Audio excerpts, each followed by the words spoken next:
Jessie, whenever you're ready. All right, everybody, we're getting ready to start. Is everybody seated?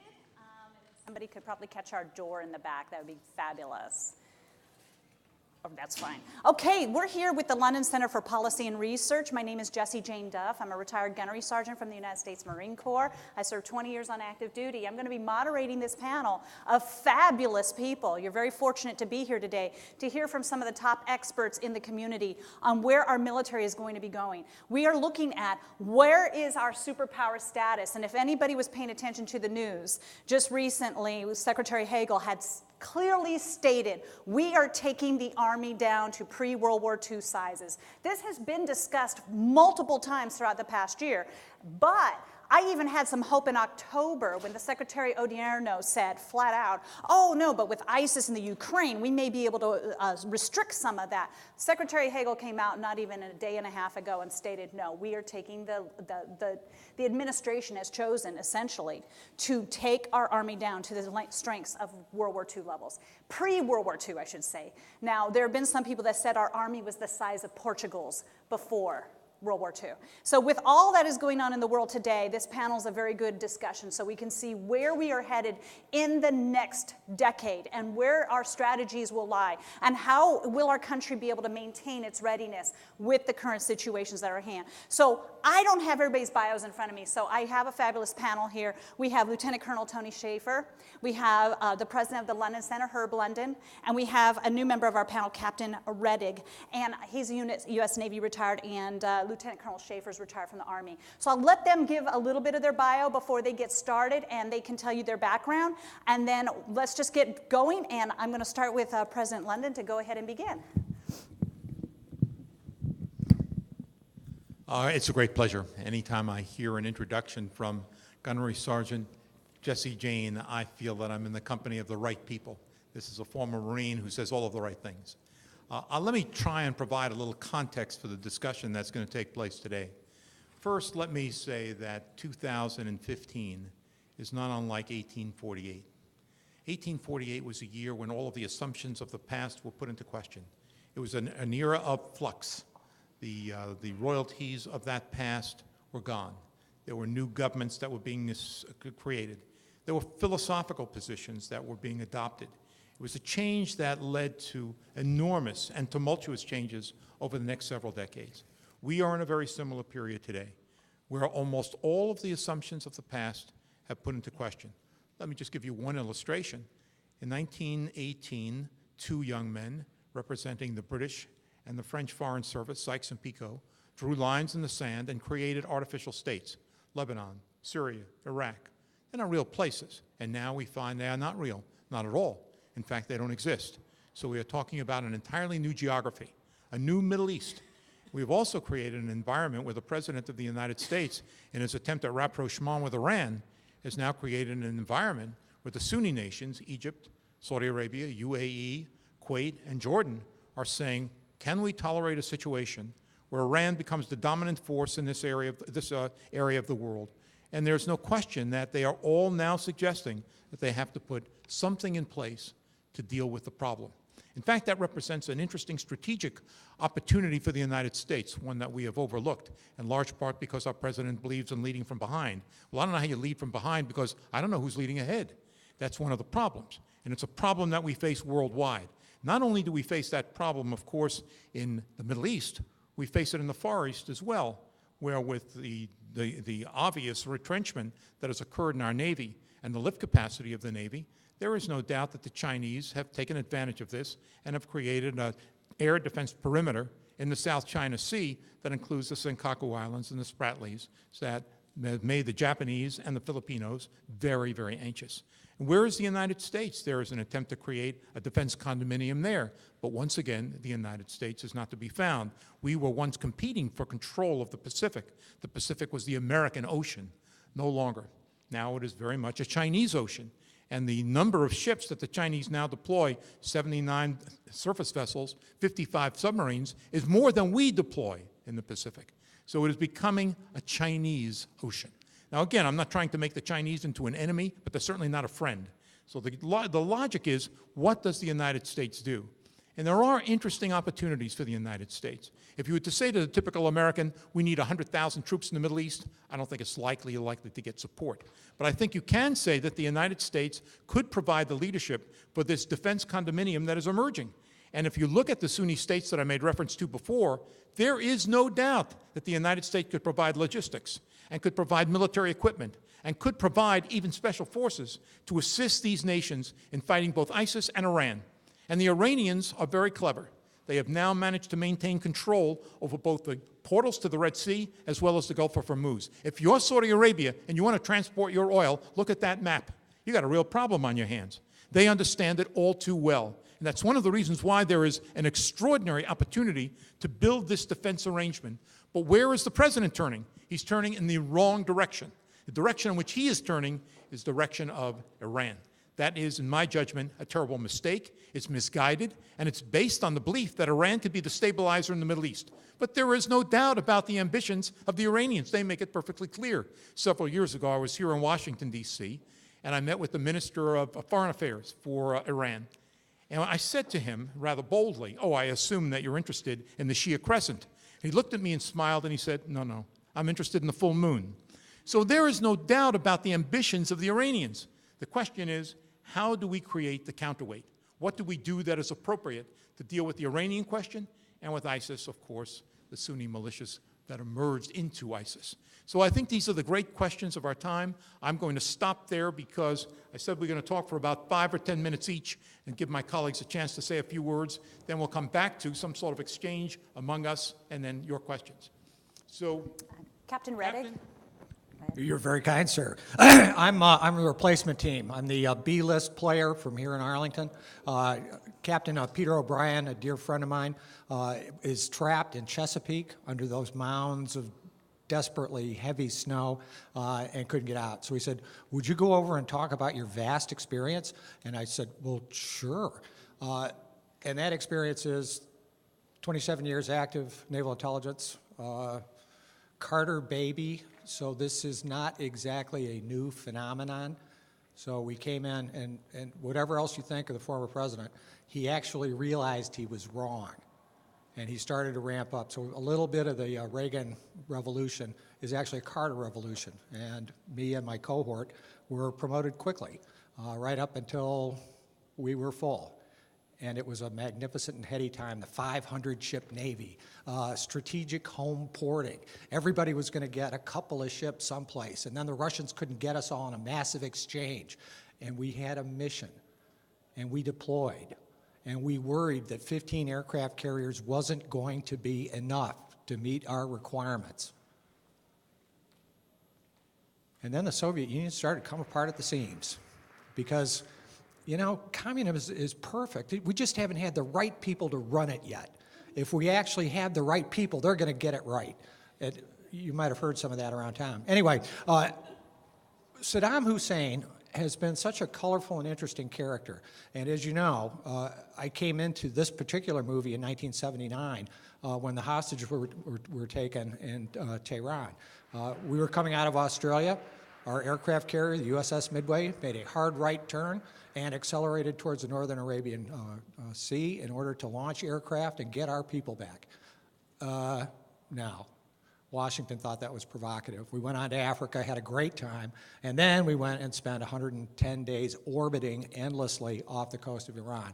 And it's the only time I've actually seen Iran, when I was able to take a flight off the ship and go do surveillance along the coast near Bandar Abbas.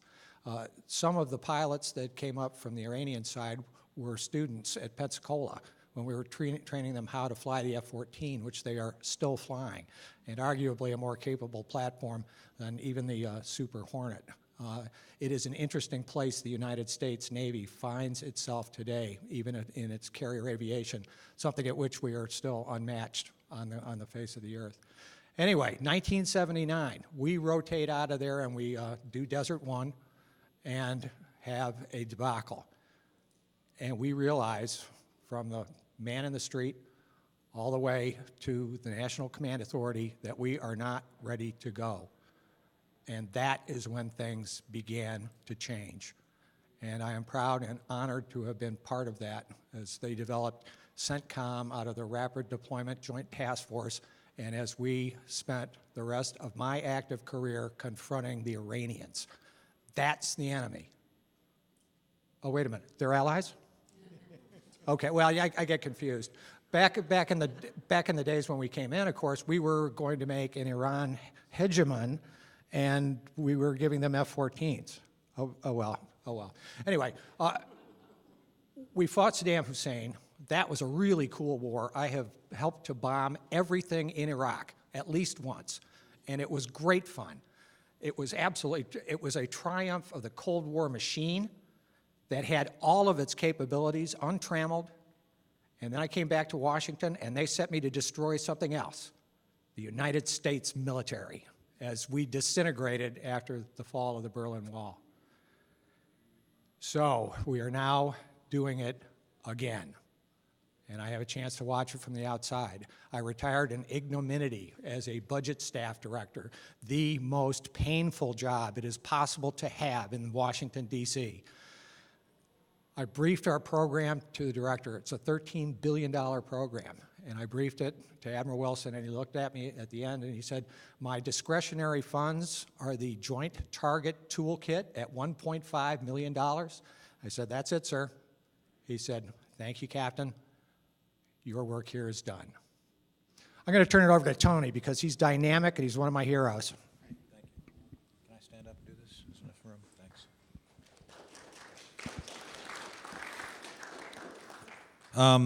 Thank you. Thank you for that very detailed picture of what we were and where we need to go. And I'm glad you brought that up.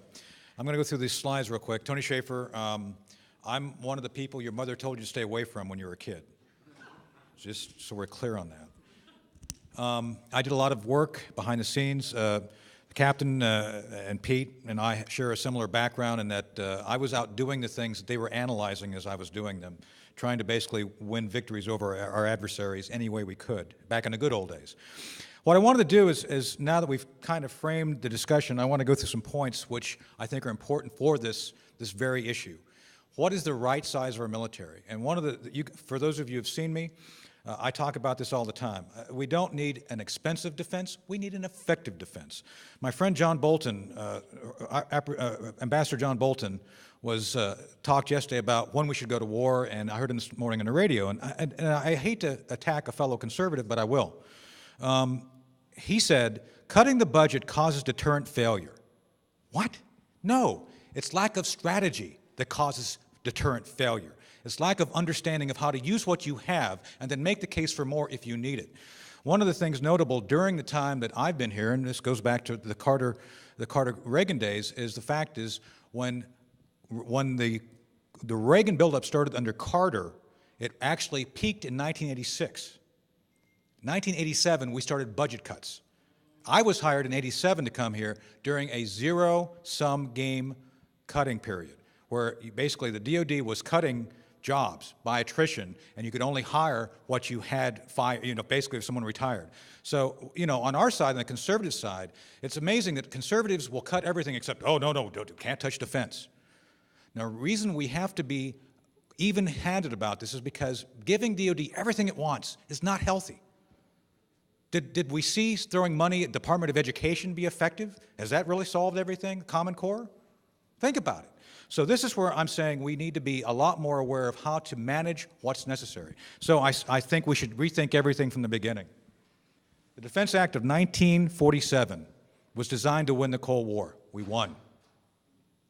We had some adjustments to it, Goldwater-Nichols. We need to look at that again. The Joint Staffs, I think, have become bloated. Most of our rank structure is at a senior level. That's really backward from World War II. GWAT, we have another level of bureaucracy now added to the other bureaucracy. Isn't that wonderful? And then we must be effective in our thinking. John Bolton may be a great ambassador, but he does not do well when he thinks about defensive structure and strategy. The reason we won the Cold War is we had an effective balance of thinking, hardware, technology, with a political will to use it. Those elements are not present today. So arguably, by funding the Pentagon even more blindly and hoping for the best is not a strategy. So I think we have to define what we believe is important in the 21st century. We must reform defense and national security based on what is really there, not what was there 50 or 60 years ago. Technology is good and bad. You cannot depend on technology to basically maintain our edge. The F-35 will not maintain an edge. The F-14, all these other weapon systems were great. The A-10, great system. Air Force is actually lying about, it's not really that good. Let me tell you something about the A-10. The A-10 was actually designed to survive in a high-threat environment and to fold a gap. When the Russians were coming across with their T-80s and everything they got, the A-10 was supposed to be designed to fly in that environment and survive. And so now today, somehow it's not adequate for today's threat environment. Are you kidding me? So we've got to actually speak the truth. And we've got to figure out a combination of special and conventional forces. Our conventional forces don't have to be at the pointy end. As Herb was alluding to, we have great allies who have great conventional forces. Their leaders go to our war colleges, and they're trained by us, they're equipped by us. For goodness sake, let's put them in the game. Then use effectively our intelligence community and our special operations community to shape the battle space. And then bring in defense condominiums where it makes sense. Use the NATO model where it makes sense. One of the things about history, those who don't study history are doomed to repeat it. The converse of that is those who study history and actually see the good lessons should repeat the good lessons, right? So the warrior ethos is missing. We were all brought up to win wars, victory. I haven't heard that word used by anybody in this town for ages. Now, you can define victory for what you want to define it, but right now, anything we've defined as victory has not been achieved. So we've got to rethink how we do that and what we achieve. And the measures of performance need to be the standard. We have people in the military today, God bless them, we all served. They are basically rated by how well they follow a process rather than how well they fulfill a mission. Did you check all the blocks? Did you go do PT? Did you not eat too much dessert after dinner? Oh, good, you're good to go. You lost the battle? That's okay, there'll be another one. Measures of effectiveness, not measures of performance. We've got to get it back. Political correct thinking. You would be amazed at the people in this town who are unwilling to speak Islamic jihad as the enemy. They are a key enemy. We have competitors. We have the Iranians, who are clearly an enemy. We have China, who is a competitor. But we can't speak clearly in defined terms of who we are facing off against and why. Totally insane. So we've got to get past this political correct thinking that hinders our ability to define existential threats as well as nascent threats, which are not threats now, but may be down the road. So in truth, it is not the budget cuts which are harming us.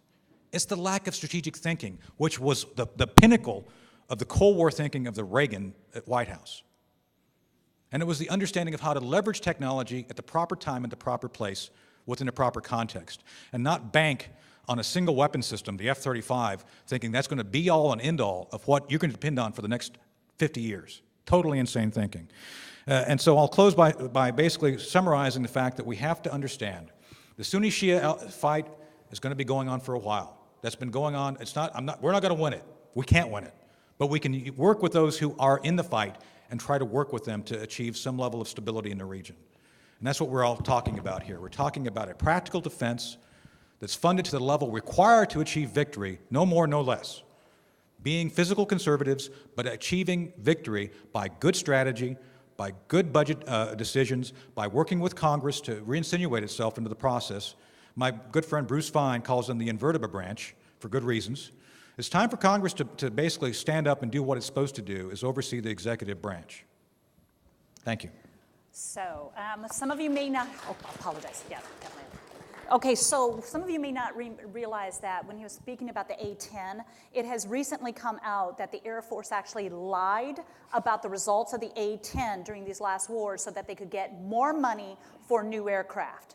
So this is really corrupt when the very people that we go fighting for as conservatives are betraying us as taxpayers. So let's not sit back and assume just because it's DOD, it is all golden. There is a lot of money to be made by the contractors and the people that are in the DOD structure. So we as conservatives have to be honest with our defense And that is a good point that I'm grateful that Tony brought up, because that is a perfect example of where are we going. We got something that works, and you're going to try to redo it so you can get more money. It's just really concerning to me. So our panel, I have a question that our panel might want to elaborate on if you don't have any other points, or you can jump in with your points. But how many of you feel that, or who here has a strong opinion about auditing the DoD so that we can see where some of this money is going so we can use it more resourcefully?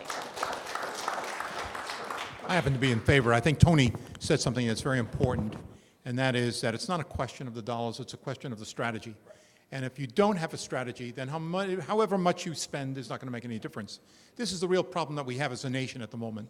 We are not entirely sure about what we want to achieve. We have a president who has lost his way and obviously is now finding the allies in the enemy camp. And many of our allies, who obviously should be supported, are not being supported. So I think that the real issue here is, how do we develop an appropriate strategy? I went to the biennial meeting that discussed the Marine expenditures. And the first thing that I heard from the Commandant at the time, this was about a year ago, was that the President of the United States was very much interested in seeing at least a 10% cut in the Marine Corps. And I kept asking myself as I was listening to these discussions, what is the mission? What are you supposed to do? So you tell me 10%, well, maybe 10% is okay, but what is the mission? What is an appropriate size for the Marine Corps, recognizing the mission that we're engaged in? If you can't tell me the mission, then it's kind of silly to discuss the cuts. That is precisely the issue.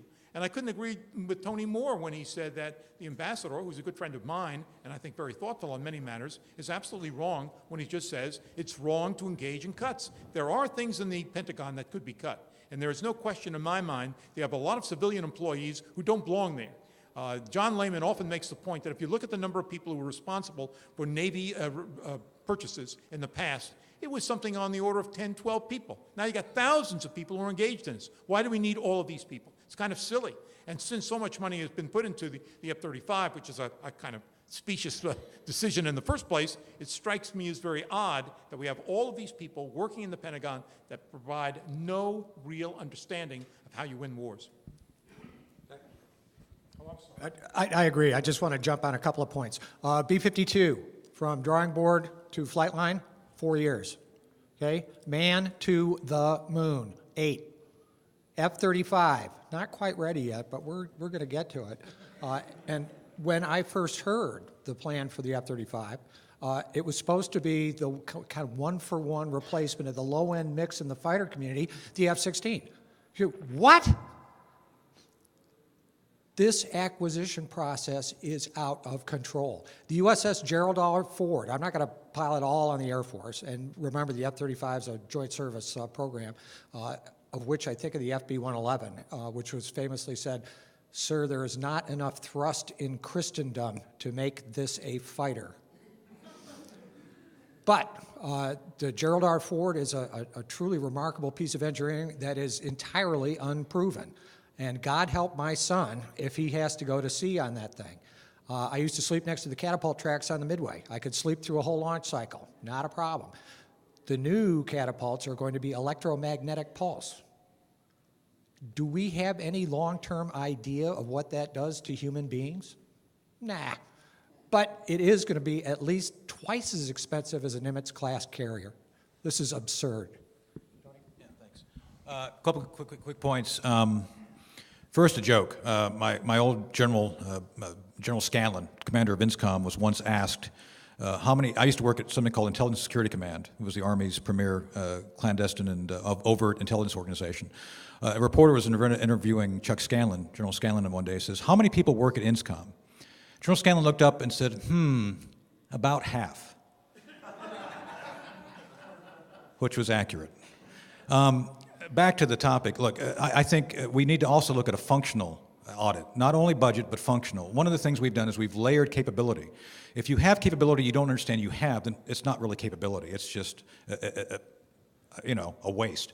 So one of the things we should do in addition to the budget is look at how we actually have a tapestry of capability to be effective.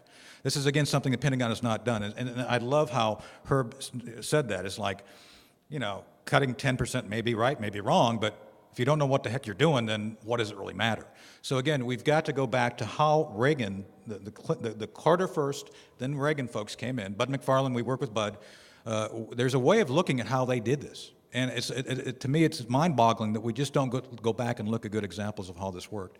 And one last point regarding the whole audit issue is that we have to be realistic in understanding that you may justify actually increases in certain areas like cyber, space, the ultimate high frontier. Ambassador Hank Cooper we work with, Hank is very big into looking at what we can do to defend against threats regarding adversaries. North Koreans, Iranians are all building nuclear missiles. I mean, that's what they're going to do. So the idea of not having a capability to defeat those is totally insane. So while we can cut some things, some other things we need to invest in, but it's not simply just about the budget. It's about the capability as well. So. One thing I'd like to add on to that is that with this audit that I'm talking about, one of the easy way outs that the Pentagon, in my opinion, is taking is that they're taking cuts on the military personnel themselves. Now, I am not somebody who's going to suggest that we don't need to review the retirement system that the military has or the medical system. We got an $18 trillion debt now. I mean, this is ridiculous. We have got to come to a point, and people say, well, don't do it on the backs of military families. I have always advocated don't do it on the backs of military families. However, personnel costs for DOD are over 33%. For operations and maintenance is 32%. Think about that. Our cost just to keep people staffed and healthy and paid and travel and they're moving them around is the same as what it's costing us to manage our battles and our wars and the maintenance of our equipment. That's pretty bizarre when you look at it that way. So with that said, I am a proponent of us analyzing all the costs, but including those areas in which we are expending maintenance and capability that is no longer reasonable for this day and age. I've gathered that there's a lot of warehouses out there that are still storing Vietnam-era equipment. There are a lot of things that have still been managed and maintained. All of these bases where there's been acquisitions that are just being held because we have it, and there's not a lot of cross-service integration where you could potentially get the same equipment from another branch who's got it stored up in some fort on a hill somewhere. So that's the fact, is that there has been no audit. They don't know where their beans, bullets, and Band-Aids are even located. So that is a huge problem for me. The military, for everybody's knowledge, is only going to get a 1% pay increase. They've only gotten that in the last 2 years alone.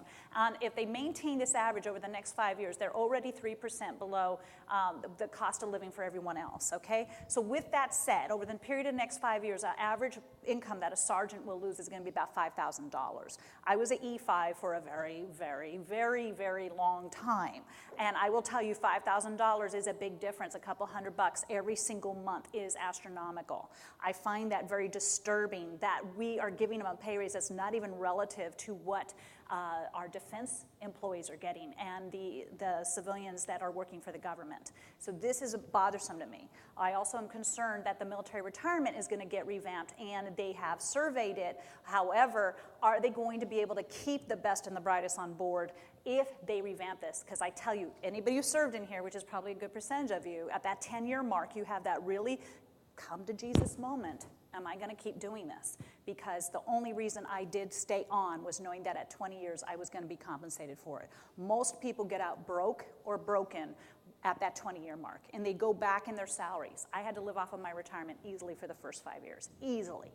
So that's, anybody have any input on what our strategy is with the Pentagon on how we're going to get this reformed? Well, Jessie Jane, I always am impressed by how emotional and how eloquent you are in discussing the role that military officers play and the way in which we as citizens have an obligation to support our troops. One of the areas that I think is certainly worth mentioning, and you ought to say a word or two about it, are the veterans' hospitals. Many of them are in outrage. They do not take care of servicemen. As you know, if you've been reading the newspaper accounts, these people, by and large, are generally overlooked. In many cases, many of them have been forced into positions where they're impaired for life, in large part because the veterans' hospitals are inattentive. My feeling about this is that every officer in the United States should be given an opportunity with a voucher to use any hospital anywhere in the country. Certainly should not have to rely on veterans' hospitals. It would cut costs and operate more effectively. It would also introduce a degree of competition into an area where it's desperately needed. So I think that there's a lot can be done, and my feeling is that it's also a very significant part of the defense budget that's largely wasted. So I think that this is an area of very significant potential reform that we've got to give some consideration to. But I want to give people in this audience an opportunity to ask some questions. These guys are terrific, my two colleagues. And John, why don't you start? Y'all probably have to come up here. I don't have a long cord. Yes, I'd just like to put a couple of thoughts in front of you that on this. When one talks about efficiency, efficiency is really relating input to output. And what John Bolton did was measure input when what you need to measure is output. And the relevance of input is if it is efficient relative to that. Secondly, there is something from the business world that is a good idea to keep in mind. It applies to the F-35. You don't bet the company. The F-35 is a bet the company wager. And I'm in full agreement with them that it's a bad wager. You should go back, the reference to TFX, Tactical Fighter Experimental, which was a plane that was to have 8 missions. It wound up doing 2 of them and not particularly well. And that's what happens when you try to put together, jack of all trades, master of none. But the other thing is on personnel. The difference between an all-volunteer force and a conscript force is the difference between World War II, not really Vietnam, where 2/3 of the people who served were volunteers. That's not very well known, but they were. But when you have draftees, you can treat them, you can mistreat them, abuse them, take advantage of them. When you have people with market alternative, or you're trying to get people to stay on for 20 years to build your next generation of officers, people who've had experience, the kind of policies that have been pursued are not going to be able to retain that. One last final point. One of the things that we can't do is we can't really predict what the threat matrix is. A few years ago, we were told that counterinsurgency was the way we were going to be fighting. We didn't have a big power threat. Somebody didn't tell Vladimir Putin. And I mean, I won't take the time, but if other people I know will want to speak, but if you were to go back to January 1st, 1950, and count forward each decade, in each one, going through 2010, you would find there was a major strategic surprise that was not anticipated on New Year's Day of the decade. And the only thing I can tell you about the 2020s with certitude, we are going to be surprised, and most of those are unpleasant, sometime in that decade with something we did not anticipate would happen. I saw a hand. Okay. Why don't we'll go here and then there, and then we'll go there. Okay. So we got it all in order now. And then we'll go there. So you know your order. Yeah, the question is, what is the mission going forward? A couple of years ago, CPAC, a thoughtful Army colonel, West Point graduate, said to defend just 50 states, North America, and the sea lanes from pirates and other threats, it would cost about $100 billion. Obviously, if you want to project force, that's where it all goes up from there. I recall in 46, 47, the UK finally said, we can't afford to send troops to Greece to fight the commies and some other, because we simply don't have the money. America, as we went into now 18 trillion in the hole, simply said, we're going to keep doing everything and just borrow the money, and here we are.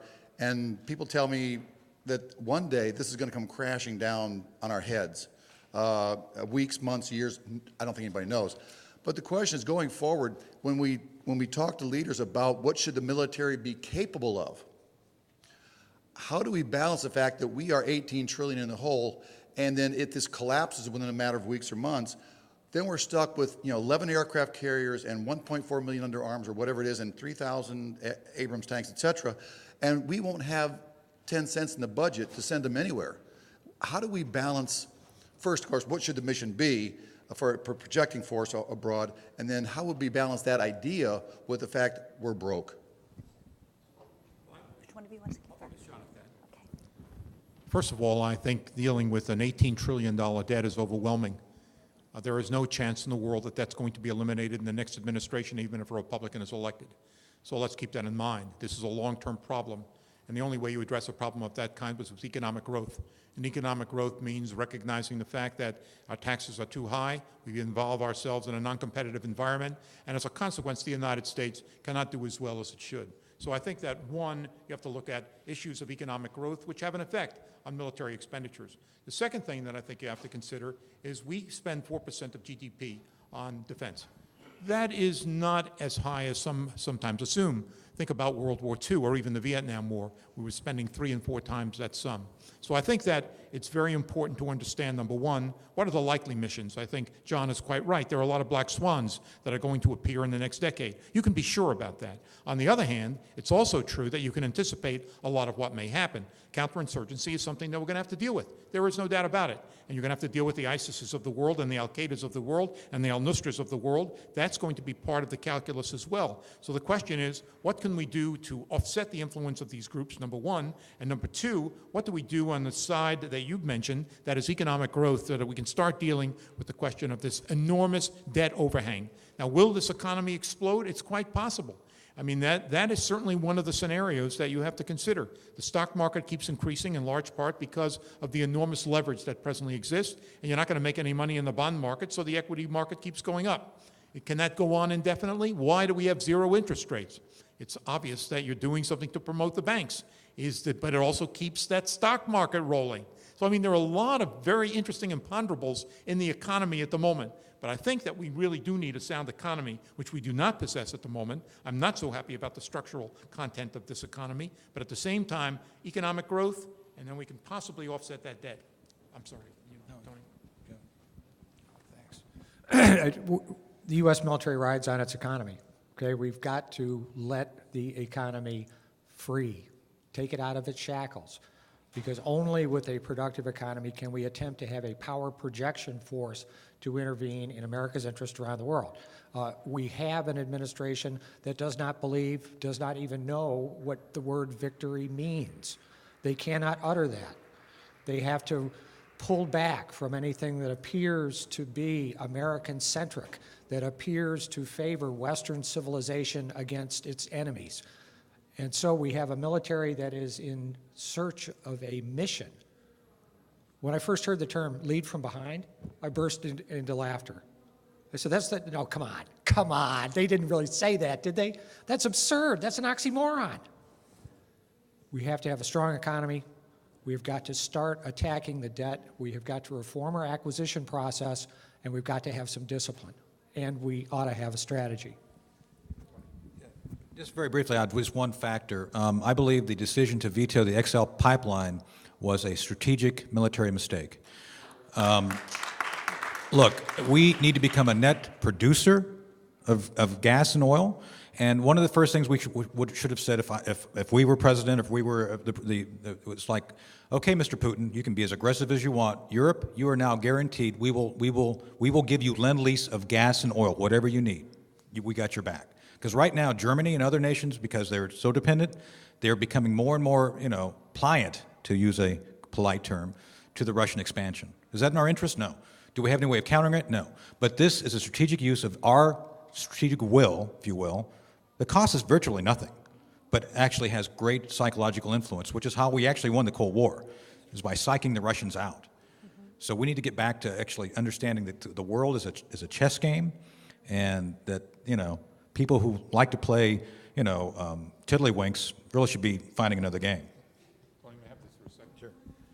I think it's interesting that whenever chess is mentioned, I always like to remind people that the game was invented in Iran or Persia. They understand the game a lot better than we do. The other part about this that I think is very interesting is that the United States is capable at the moment of exporting natural gas.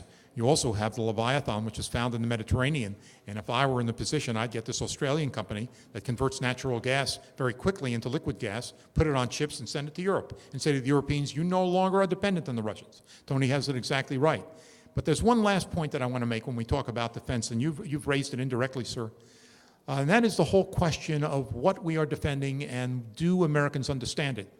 In an age of relativism that I think has emerged over the last several decades, it is very difficult for Americans to say, I truly love my country. Students have studied American history with a very interesting observation that America is a problem around the world. This is the Obama psychology, that American intervention in foreign places very often leads to very negative results. The consequence of that is that Americans no longer have confidence in their military or the missions of the military. That is a problem for this nation. There was a time when Americans understood what the mission was. I'm not only talking about the greatest generation, I'm talking about generations in the past They came to understand, sure, there are problems that exist in American history, but it's also true this is a nation of extraordinary achievement. This is a nation that has changed the character of the world. This is the bright light across the globe people want to emulate. And that sense of what America stands for, the unique qualities of this country, has to be understood as well if we're going to defend America. People have learned to love freedom, but they don't know how to defend it. That is a problem for the United States. It's a problem for our educational system. It's a problem in our culture. And it also has distinct manifestations in the way in which we fund our military and think about our missions. Next, who's the next one? Please, if you're next, no, I had already pointed out who was next. If you're next, make sure you're ready, and we're going to have to quicken up our questions so that we can get through this, because we will abruptly get kicked out of here at 10 after. Hi, my name is Max Stickstein. I have never served myself, gentlemen, but I was actually a 9/11. Lived on West Broadway and Murray Street, which is next to Building 7, which is a subject I don't want to speak about today. But my uncle died as well, so although I've never served, technically I guess you can make an argument I was on the battlefield. And yes, I do understand your arguments about our strategic interests. However, I do perceive that there is some sort of disconnect between who is our. For instance, I myself, post 9/11, for instance, I would honestly say that I feel much less safe in America than I did pre-9/11. And no, the reason is not because that we have, basically psyched out the jihadis to say. I would say it's more so because we've provoked them more. Just speaking from my perspective, my mother, for instance, who used to live in New York City, she's scared of New York City. She's terrified. She's moved to upstate New York. And so on that subject matter, perhaps the approach that we're going on here, that we have to intimidate them, I mean, we have ISIS now. And now we have to deal with ISIS, right? So the question is, yeah, ISIS is certainly a problem. But I think, one, it may be important to recognize our responsibility in the formation of it, because it might be there. And if we are going to continue, and if we are going to send ground troops there, if we are going to do something about it, is doing what we did in Iraq and Afghanistan the right policy? And I don't know, perhaps you could answer better than me. You're certainly in the military, I'm not. But I think there is a disconnect between a lot of people. And as a 9/11 victim family member, I mean, yeah, I can certainly see, I perceive a disconnect. I don't want to intimidate them. I want to kill them. I want to kill them right now. I want to kill all of them. I want to drive them back. And I want to do it quickly. Now, that said, and I got you, but you got to realize we had Afghanistan won, we had Iraq won, and then we precipitously withdrew. We gave the bad guys a timeline, and we just told them, hey, just chill out for a while, and in January of 2016, everybody's going to be gone. Don't worry about it. You got an open field. What? That's lunacy. That is policy as delusion. So just to lay it out that way. So to the 2 points, I don't think we lost them. We still got troops in Japan. My son's in Japan still. And we still got troops in Germany. Okay, are we worried about a revanchist Japan and Germany? No. But it turned out that it was very useful to become integrated in their security system, and there was never a threat of the Tojoists or the Nazis coming back because we were there as a bulwark of freedom. Let me remind you that the jihadists in the 1970s were talking about trying to destroy the United States. Osama bin Laden said we have to kill at least 7 million Americans. Why he arrived at that number, I don't know, but he wants to kill 7 million Americans. So the idea that somehow we have provoked them and this is responsible for 9/11, I think on some level is absurd. The Muslim Brotherhood is an underlying organization which has fed this war constantly. We have won every tactical battle you spoke of, but still we're not there. 9/11 was precipitated by a bunch of folks who had long designs on attacking us. The top came off. I don't agree with the Iraq invasion. I think that was completely destabilizing and not needed. Iraq was a logical balance to the Iranians. We should never have messed with that. Afghanistan, we won the war, and then we decided we were going to make the Afghan people like us, and promptly lost it. We're now getting back on that. So I think there's things we have to understand that we have enemies. They will always attack us. We don't have to go make ourselves a target by going in there, the countries, to be the occupiers to do that. So, and then I think David was the last guy that was up. Anybody who's my age knows that we had terrorism long before 9/11. We were watching planes get hijacked. We were watching sailors get thrown off of planes, dead bodies. We were watching embassies get bombed, and we saw aircraft go down on a regular basis. So let's just not ever say that it's our fault, because if you're saying that, you're not realizing the history that led up to this. I'm also a neighbor, by the way, this young man. I live downtown as well, and I remember 1993 when the World Trade Center was attacked. It was not just 2001. We've been attacked time and time again. We can forget USS Cole. Yeah. Why we had a said that he asked one of the Muslims, why is it that you hate us? And he said, it's because you exist and you disagree with our philosophy, and we will get you. So back then. Great. Thank you for this panel. My name is David Williams. I'm from the Taxpayers Protection Alliance. And I've been looking at spending issues for 22 years and looking at a lot of defense spending issues, looking at earmarks, wasteful programs, unnecessary programs. And I had a little bit of a cynical chuckle when you talk about the A-10, because they usually lie when things don't work. I mean, this is kind of the new flavor of the Pentagon, is that they're going to lie when things are working to make it look like it doesn't work. I mean, this is the kind of alternate universe we're in. But I want to talk about, I look at this presentation and it says, must establish an effective defense, not an expensive defense. Now, there is one particular fund, the Overseas Contingency Operations Account, that has been a slush fund for the Pentagon for going on, 10, 12, 13 years? And I was hoping you could address what this is and how this works into effective and not expensive.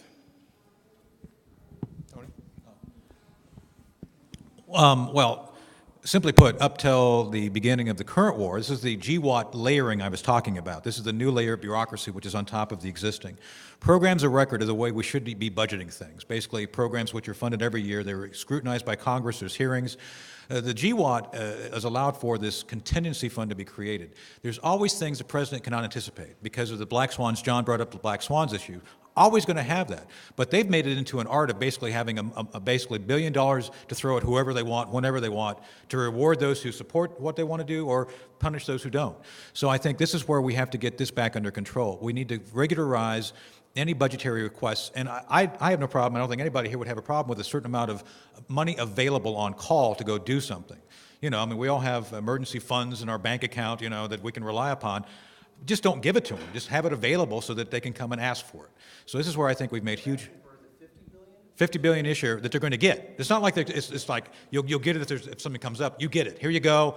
Good luck finding something to use it on. Maybe you can create your own catastrophe to use it on. So we actually encourage this sort of bad behavior. So, Who else did I have? Okay, let me go. You had been my last one, and then I'll go here, and then I'll go there if we have time. So we got to start tightening up.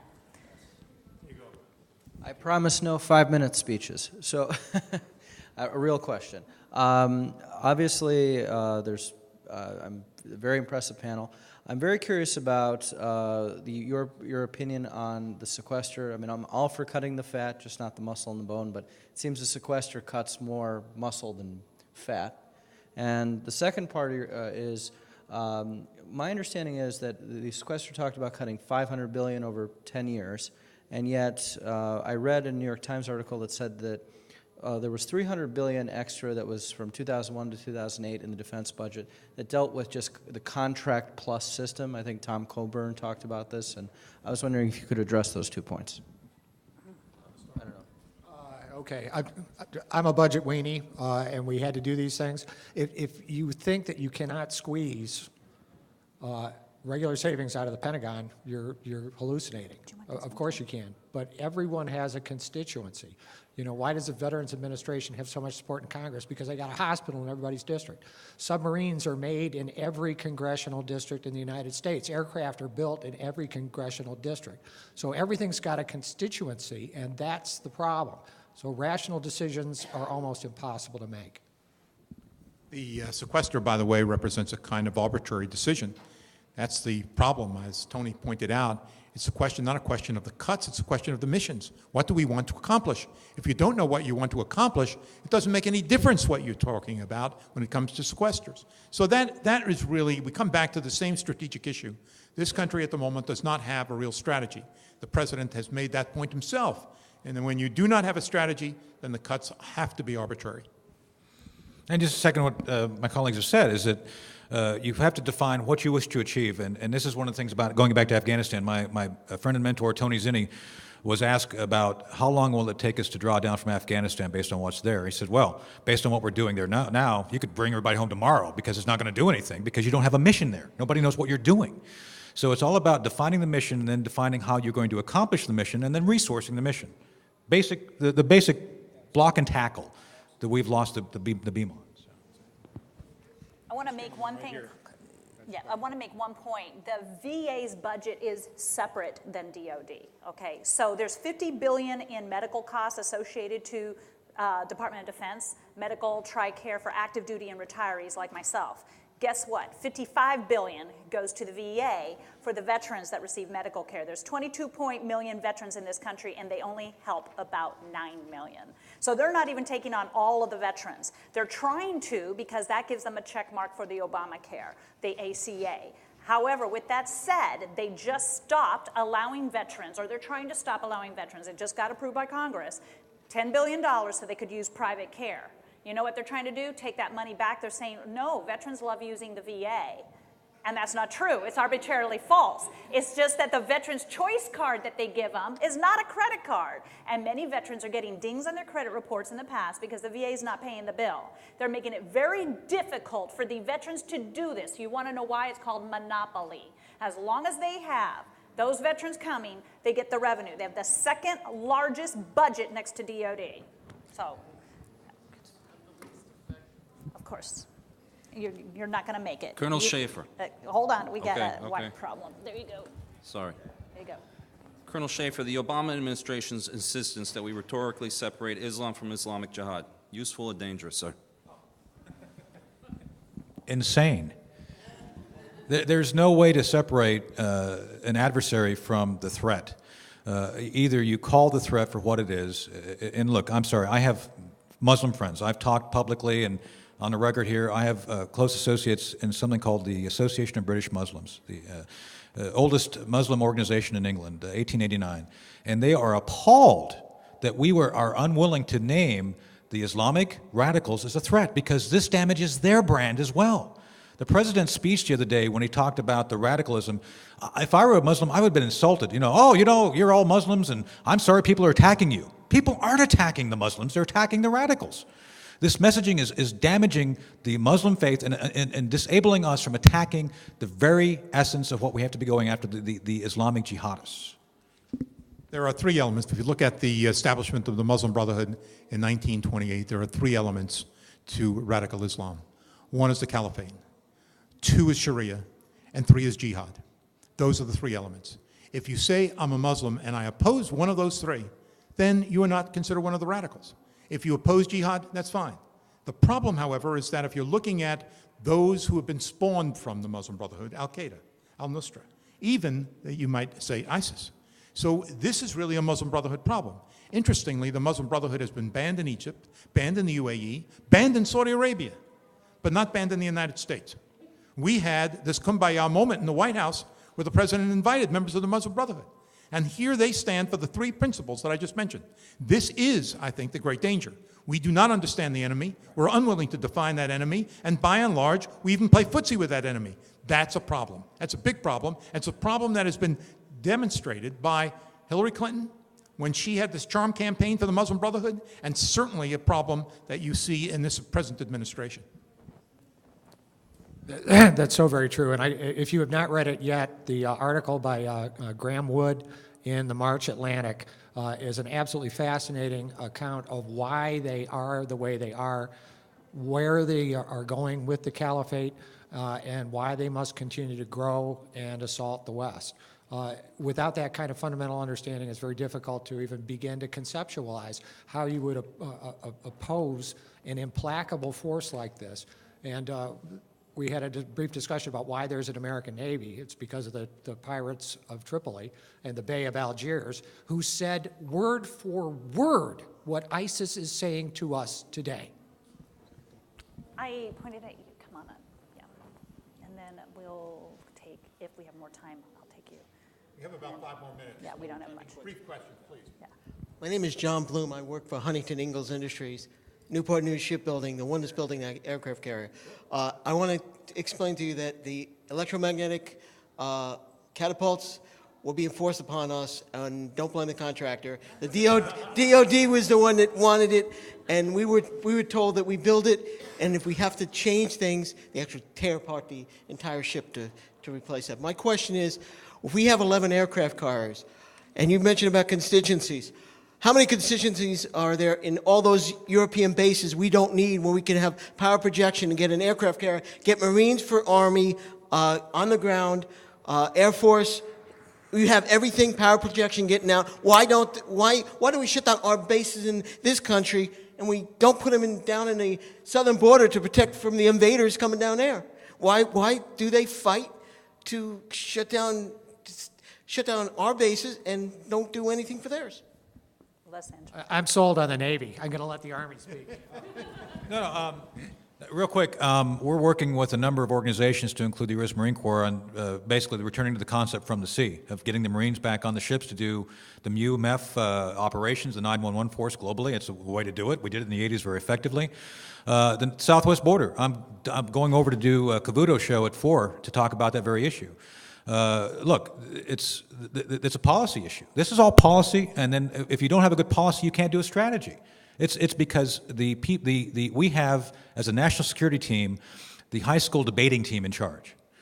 And simply put, because that's the mentality of their thinking, that's the level of their understanding, and frankly, that's the output that you get. They talk a good game, but they accomplish absolutely nothing. So everything you see, there's the old Japanese saying, the fish rots from the head. So.